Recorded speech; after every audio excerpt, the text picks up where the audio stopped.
This is Talk of the Town, a weekly program featuring community events happening in and around Northeast Michigan, with your host, Nancy Smithem, and the latest news from Alpena Community College with Dr. Olin Joynton. And now, today's Talk of the Town. Good morning and welcome to Talk of the Town. I'm Nancy Smithem. My first guest today is Judy Hutchins, and she is from Bayview Center. Good morning, Judy. How are you today? Good morning. I'm just fine. Good. And Judy, I know all about Bayview Center because through my work, I have been to Bayview Center. I think it's one of the most awesome places around. So why don't you tell our listening audience what Bayview Center is and what your position is there? Bayview Center is a mental health drop-in center. And we serve persons with mental health issues, mental illnesses, and it's a comfortable, welcoming, safe place for folks to come and socialize, relax, join support groups if they would like. We have a employment specialist that helps folks find part-time work. And we have a lot of activities, a lot of fun stuff. Dance, we have a dance once in a while. We have potlucks, ping pong, pool. And we have several different educational groups. We have a health class, we have an exercise class, we have a stress reduction and relaxation class. One of the really terrific classes that we have is the Pathways to Recovery. It is a class that was developed at University of Kansas, and it's used all over the world now to help people move out of being a person with a mental health, and that's their whole identity, and they're moving out and becoming a whole person again. Okay. Now, I know that Bayview is a drop-in center. You don't have to sign up. You can just go drop in whenever you like during the open hours. Just sign in. There's computers to use. There's all kinds of literature. Right. There's magazines. There's newspapers. Friendly, warm people. And I just encourage people in our community, you know, with mental health issues or mental illness to stop by and, you know, be with your peers, be with people who've been there and done that, and see what wonderful things are happening in our mental health community in our neighborhood, in your neighborhoods. I think that's important. I know that, you know, the goal ultimately is that people are just part of the community like everyone else. But unfortunately, with the stigma that mental illness suffers, still today, I call it the last bastion of discrimination and stigma. There needs to be a time when folks know they're with people that understand and Yes. that have been there. And all of us on the staff have mental health issues. We've all had a mental illness, including myself. And so we feel like we kind of know their issues. And in addition to our employment specialist, we have a dynamite director. Yes. Jackie Fitzgerald is not to be confused with Dr. Jacqueline Fitzgerald. Yeah. We always have to say that, but she really is dedicated to having the best drop-in the state. And sometimes I think we do. And then myself, I am a certified peer support specialist. And we are folks who have had a mental illness and have taken a training with the state of Michigan's Department of Community Health and been certified to assist other consumers, as we call our folks, or members, with any issues they're having with, whether it's with Department of Social Services, whether it's with the mental health system, or whether they're having personal issues they need to talk about. That's what I'm there for. Okay. And it's always 100% absolutely confidential. And our concern when we started this, there were 4 of us that saw the need and wanted this done, because our mentally ill folks were sitting alone in their apartments, smoking, watching TV, and by themselves, so lonely. And, you know, we would see the developmentally disabled folks out going to all kinds of events Right. and things, but there wasn't any kind of a service like that for the mentally ill. So we really thought that was important, because people don't get well when they sit home alone all the time. True. And from what our people tell us, it's been very successful, because that's the best part of the whole thing, much better than getting paid, is having that person say, I don't know what I would do without the center. And two of our needs, immediate needs, so first of all, we need more people to come to the center. You do have to have a mental illness to come to the center. We do need more people to come. We want more people there. The more people we have, the better it is for everyone to share and care. And we're looking for people in our community for funding, for sponsorships, or mentoring programs, or if you have a skill that you can come into the center and do a workshop, if arts and crafts or cooking or any kind of a skill that you have, you know, give them a call. Come on in, show people, share your craft and your skill, be a mentor to people and let them learn some new skills to take back to their family and their friends and to everyone else that they work with. Yes, we would love to have folks that have some of those skills. We have, in fact, a little spot behind the center that was just a mess, an absolute mess of stumps and cement and whatever, and we're turning it into a little garden place for our folks that smoke, have to smoke outdoors.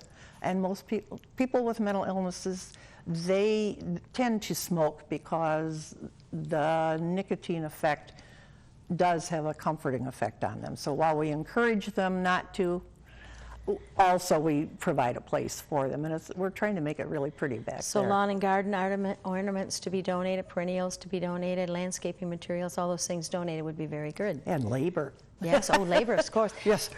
And we want to make sure, for if you're a local, I can tell you how to find it. It's the old Dick's Arcade. You're right in the toy department. I remember going through there many times looking for toys.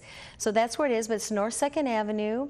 And the official address is? 710 North 2nd Avenue. Easy to find, lots of parking. Very easy to walk in the door and be greeted and treated wonderful, so please don't hesitate. Or if you want someone to meet you the first time, you can call the center, and that number is? 340-0955. And someone will meet you at the door, walk you through, give you a tour of the place. Call you, Judy, or Jackie, anyone there will be happy to give you a tour. Come on down and see what the wonderful things are that are happening in your community. It's very exciting. I want to just make one more plug about stigma, is to remind everyone, and especially people that have a mental illness, it's an illness. The brain is part of the body. Yes. The brain can get sick, and we don't treat people that have Parkinson's or have had strokes any differently, and yet those are illnesses of the brain. Unfortunately, ours make us sometimes say and do things that aren't exactly socially acceptable or whatever, but we learn. And so I just encourage people not to be ashamed of their illness. It's an illness just like any other. And the important thing is to follow recommended treatment. Right. That's the most important thing. And once again, Bayview Center, 710 North 2nd Avenue. Stop by, give it a try. Looking for more people, looking for some volunteers, looking for mentors. Come on over. I just encourage people to go. And as you said, when you walk in the door, you don't realize that it's anything different than any other center anywhere in town that you'd go, or a doctor's office waiting room. It's not different. It's really not. It's a wonderful, bright, cheery place. Our people don't bite. That's good. Thank you so much, Judy, for being here, and we'll look forward to hearing you. some good successes from Bayview Center. Thank you. Thank you. Please stay tuned. I'll be right back with Tane Casserley, and we're going to talk about research at Thunder Bay National Marine Sanctuary.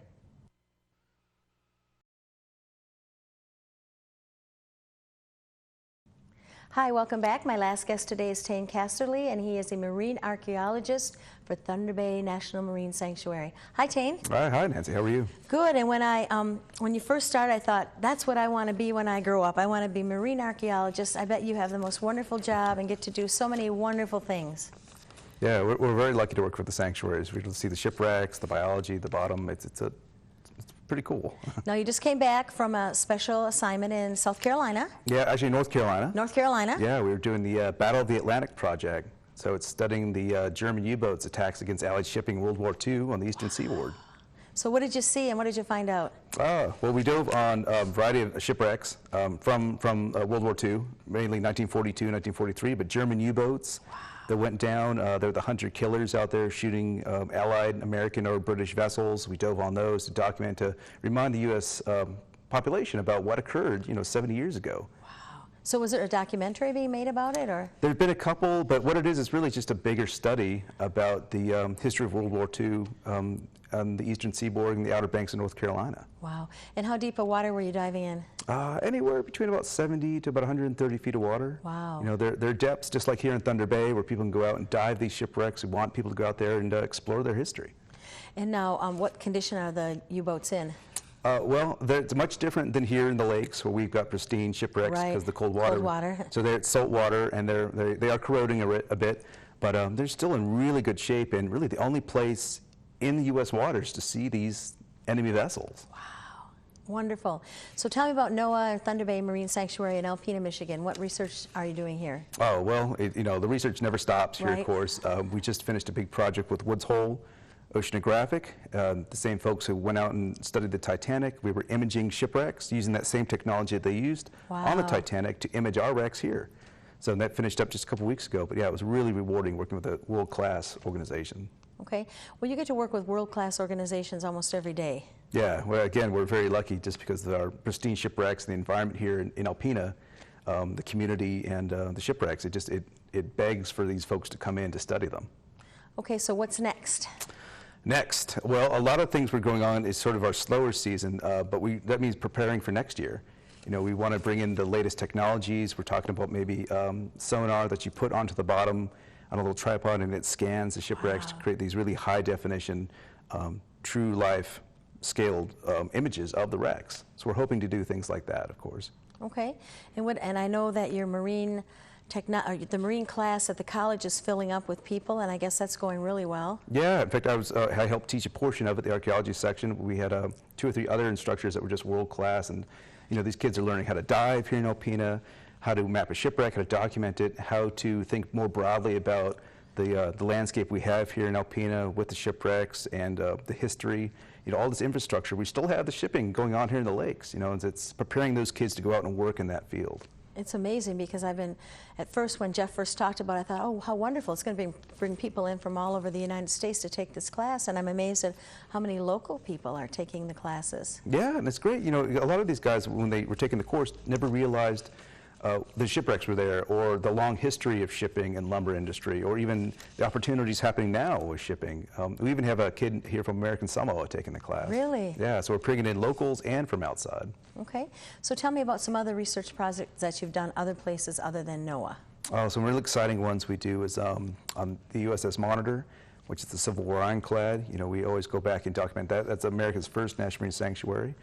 We've done work in Alaska varying times because there's actually, believe it or not, there is no maritime archaeologist there. Wow. So they ask for our help, and NOAA graciously goes there. We've done work in the northwestern Hawaiian Islands recently. Wow. Working in old whaling shipwrecks and the Florida Keys on Spanish galleons. Ooh, so I know warm water has to be a little bit more fun, so where's your favorite place to dive? If you had a place to go, where would you go diving? I'd say just in North Carolina where we just were, because the wrecks are a bit different there, but the water is about 75 degrees, so it's like diving in a bathtub. And the beautiful fish, the marine life is just outstanding. So it's nice to go from our beautiful wrecks here and wear a dry suit and to go there and to wear basically a bathing suit. Uh-huh. Now, is there anywhere we can go online to see any of these projects that you've been at or done? Or? Oh, yeah. Well, of course, I always direct people to our website, thunderbay.noaa.gov. Okay. But there's always sanctuaries.noaa.gov, and that talks about our whole system. We've got 13 sanctuaries and a marine national monument all across the country. Okay. And these stories are ongoing everywhere. Okay. So a marine archaeologist, a pretty unique position then. Yeah, it is very unique. We're lucky we have several of us who do that job here in Thunder Bay, but you know, we're only one of 2 sites in the country, the sanctuary sites, that focus really just on shipwrecks, and we're proud to do it, and it's rewarding. I mean, who doesn't want to go down and touch history on the bottom? Oh, I guess. And then when I always talk to Jeff, I'm amazed at the economic impact that National Marine Sanctuary has on our community. First of all, people from Samoa coming in to take classes that you're doing, people coming for the glass bottom boat tours, people coming for the research, people coming for NOAA, and some of the projects that you're doing.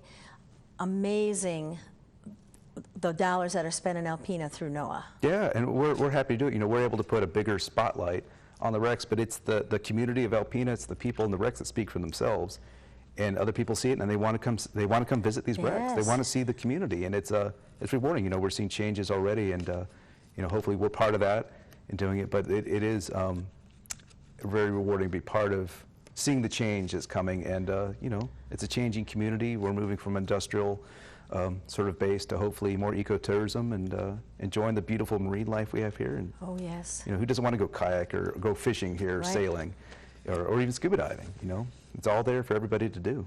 And there's still time for the glass bottom boat tours. Yep, that's going on for at least another month. Yes. It's very successful, and for people who don't necessarily want to get wet or submerged, it's the best way to see the shipwrecks.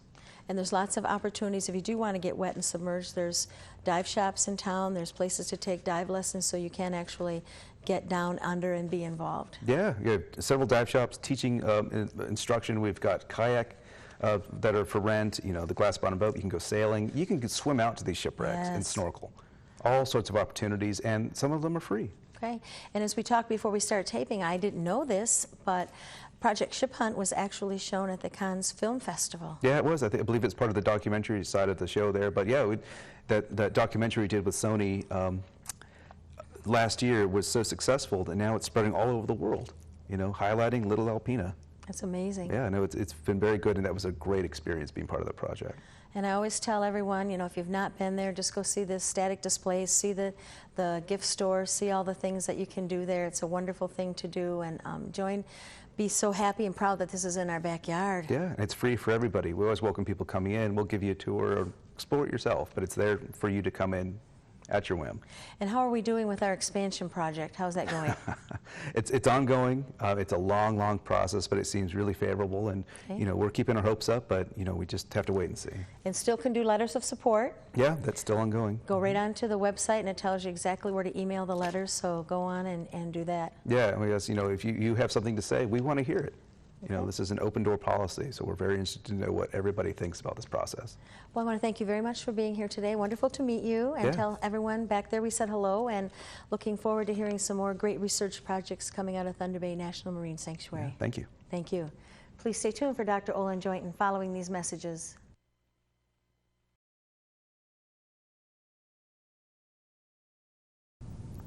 Good morning. I am Jay Walterriet, Director of Public Information and Marketing for Alpena Community College, and this is the ACC portion of Talk the Town. With me this morning is Colonel Robert Lepper. Welcome, Colonel. Thank you. And thank you again for your service to our country. It's greatly appreciated. You're welcome. Colonel Lepper is a graduate of ACC, correct? Correct, 1987. It was a good year, and have seen many interesting experiences since then. And I was hoping that we could talk a little bit about your experiences and how ACC has been of benefit to you. Sure. So you graduated in 1987. What did you study at ACC? At the beginning, I was doing at ACC, I did pre-engineering and math. Great, great. And how did you come to ACC? I was a brand new airman at Wordsmith Air Force Base back in 1982. I got there. I started at ACC in 1983, started taking classes toward, then working toward a associate's degree through the Community College of the Air Force. Great, great. And that was down on the Oscoda campus. For those viewers that don't know, our Huron Shores campus is down in Oscoda on the location of the former Wordsmith Air Force Base.